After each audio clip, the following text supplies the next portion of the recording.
Hello everyone, and welcome to Making Space Boring episode. My name is Nika Chinchaladze, and I am the founder and president of Mars Society Georgia. And we have a really special guest here today. Tim Chrisman is the co-founder and CEO of the Foundation for the Future, a science education and public works advocacy foundation dedicated to one main goal, the creation of space infrastructure administration. Tim is also the author of the book Humanity in Space and has published various articles about the expanse of our civilization in space. So hello, Tim, I'm glad to have you on. Yeah, thanks for having me, Nika. Yeah, you're welcome. So obviously, Tim, the bio is there, but could you share with us about your background? Yeah, gladly. So I was born and raised in Alaska. So for those of your viewers who may not be quite familiar, think Siberian gulag mixed with nope, just that cold, dark, and lots of snow. So born and raised there, and joined the U.S. Army. Spent about 10 years there. Got out of the Army, did some intelligence work, and ended up, during the course of that intelligence work, writing that book, Humanity in Space, which, unlike a lot of books, I'm not a technical writer. I have no background in math and science. So that book was a collection of stories I wrote about friends of mine who, so once a week, I would send an email to all my friends talking about some new science discovery or space discovery, and writing a story about what they might do in a situation that involved that new piece of science, and then wrote about the explanation of the physics behind it. And I quickly found out as I was sending these emails that wrote about space a lot. So ended up making the book about the next 100 years in space. And this is, I like to say, is a prehistory, because none of it's happened, but it will. The names will be different, the places will be different, but we're still going to deal with the time lag in communications and what happens when people get hurt in space, and what it's like to so that writing that book really revived in me this idea that I wanted to be involved in the space sector somehow. But I, again, wasn't an engineer, not a technical person, so didn't really know how. And as COVID hit, I began to look around, and I realized that one of the things that was missing in the conversation around space was the boring parts. So those discussions around infrastructure, the roads and rails for space, and around how to bring those tradespeople and technicians into the fold for space workforce development. And so that's what emerged as the Foundation for the Future, and haven't looked back. It's been exciting. Yeah, sounds good. Very interesting. So again, as you mentioned, you are the founder and CEO of the Foundation for the Future. So what led to its development, and what are the current goals of the foundation? Yeah, so the foundation really emerged from the intersection of realizing that there's this gap in space organizations looking at long-term development of critical pieces of infrastructure and workforce that are not STEM, aren't necessarily colonizing or exploring, but are enabling facets of that. And so really that financial services and blue-collar workforce development were key gaps. And so that's what led to the start. And we initially started with this idea that we're gonna gather a coalition of other organizations and lead and agitate for political action.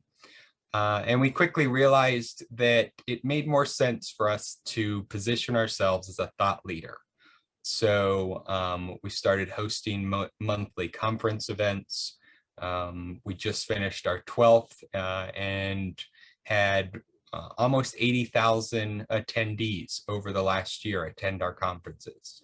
So that shows that there is an interest and hunger for more information about this, and that this niche is something that has started to resonate with viewers and other people inside and outside the space community. And so part of that development was trying to make this accessible to everybody. A lot of organizations talk about making space for all, but we all sort of have in the back of our head that either it's going to be decades for us to get to space, or we have to be one of these elite few that are rich enough or fit enough to be an astronaut.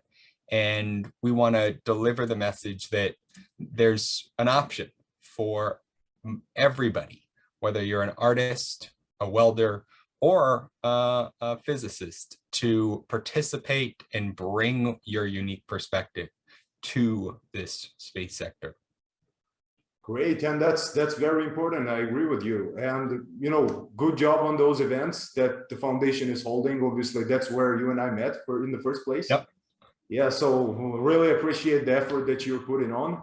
And now again, for today's episode, we have chosen a very interesting name: Making Space Boring. So the two fundamentally opposed words, space and boring, in one sentence. Yeah.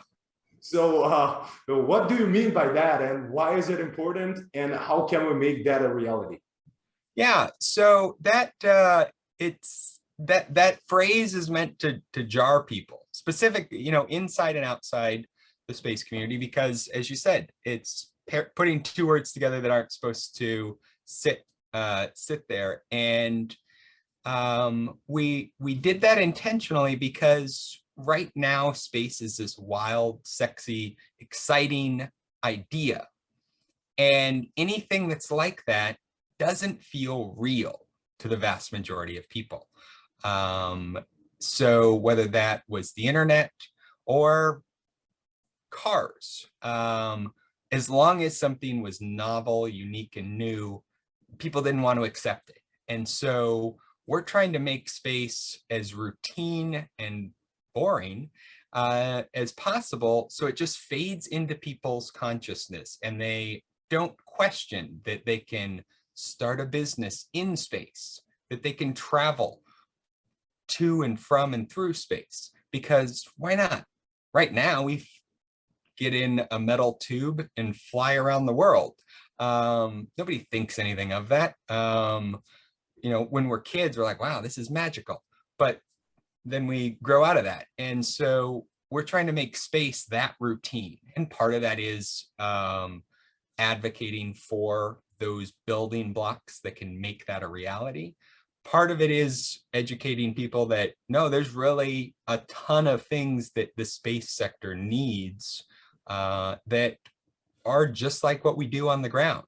There's a lot of exciting stuff and potential in space, but ultimately it's people going to space, working in space, and we need things that people want and people do. And so that may be clothes, that may be a special kind of water bottle, new ways of mixing alcohol or making food. And so these are things people don't think about, because all they envision with space is science fiction and crazy ambition. And so that gets to what the goals of the foundation are, and that is to open up this frontier to all of us. And we view our piece of doing that as creating an organization that can do the full spectrum of financial services and workforce development advocacy, from thought leadership through network building, all the way to political action. So that way we not only have the opportunity to bring the private sector in, but we also make sure that governments and other public actors are doing their part to incentivize innovation and growth, rather than the same thing they've always done. Perfect. A very noble cause you're fighting for, I have to admit. So, yes. But besides the Foundation for the Future, I know that you are also a co-founder of another company, Frontier Supplements. So, could you share with us what is the goal of the company and the projects that you're currently working on? Yeah, so I have a handful of different companies that I've started or working with, and really all of them are, I mean, we're started because I'm a selfish person. The Frontier Supplements grew out of an earlier company that makes nutritional supplements. And so when I was 20, I was diagnosed with arthritis. And by 25, 26, I could barely put on my clothes. The arthritis in my shoulders was so bad.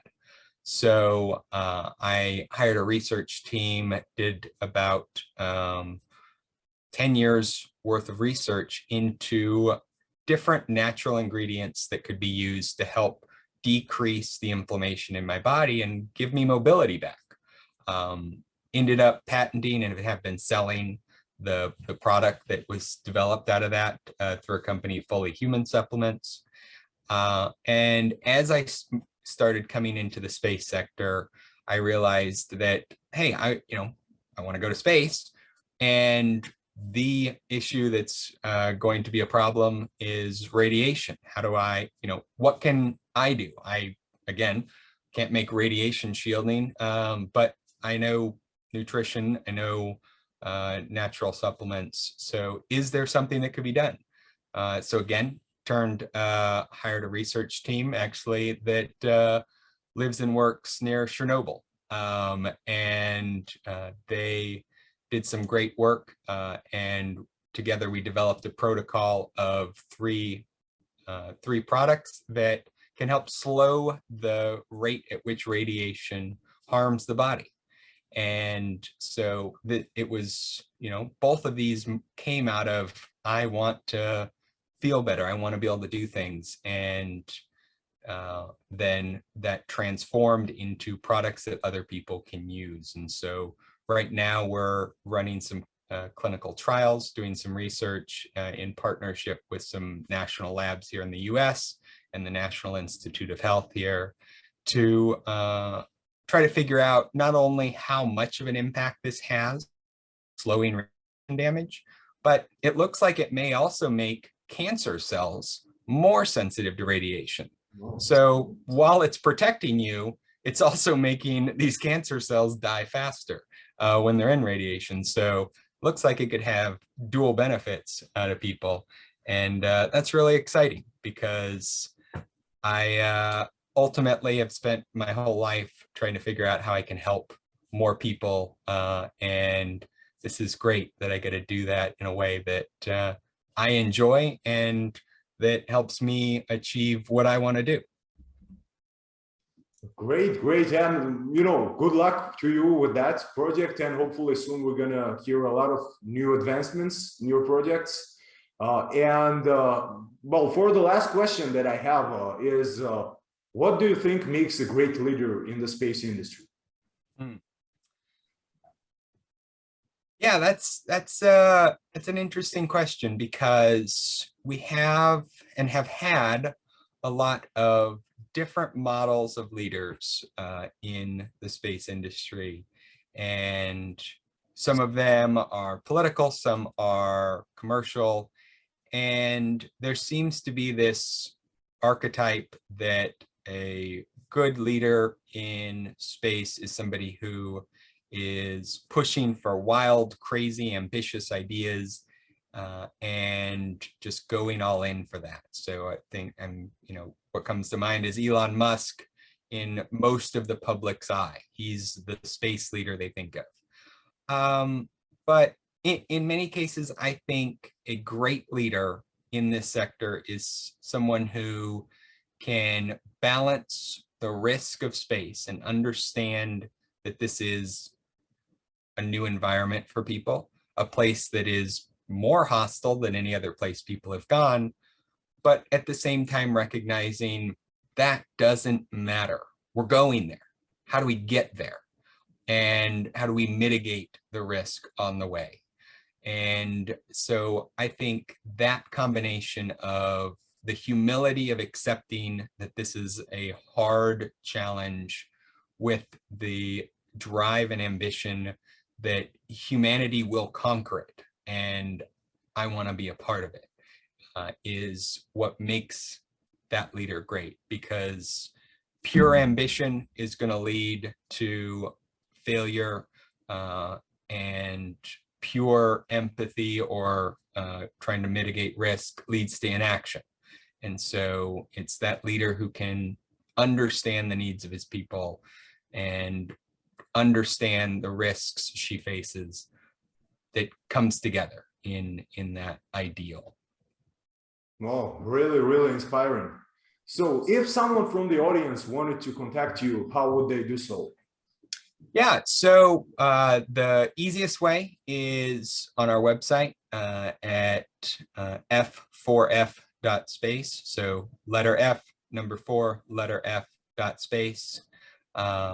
We are on most of the major social media platforms other than TikTok. I'm old and don't know how that works. But otherwise, Facebook, Instagram, LinkedIn, Twitter, and our handles are F4F space. So you can find us there. And we're, as much as possible, at as many of these events as possible, talking about what we're doing, supporting other organizations in the community, because if there's one thing we know, it's that when you're dealing with space, everybody's on the same team, because just like when you're in space and everything outside is trying to kill you, banding together is how we survive and how we thrive. And so as much as possible, we're trying to connect, trying to work with other organizations to advance their missions as well. All right, so sounds great. Again, appreciate you being a guest today, Tim. And thanks to the spectators. And I will see you soon all on the next episode.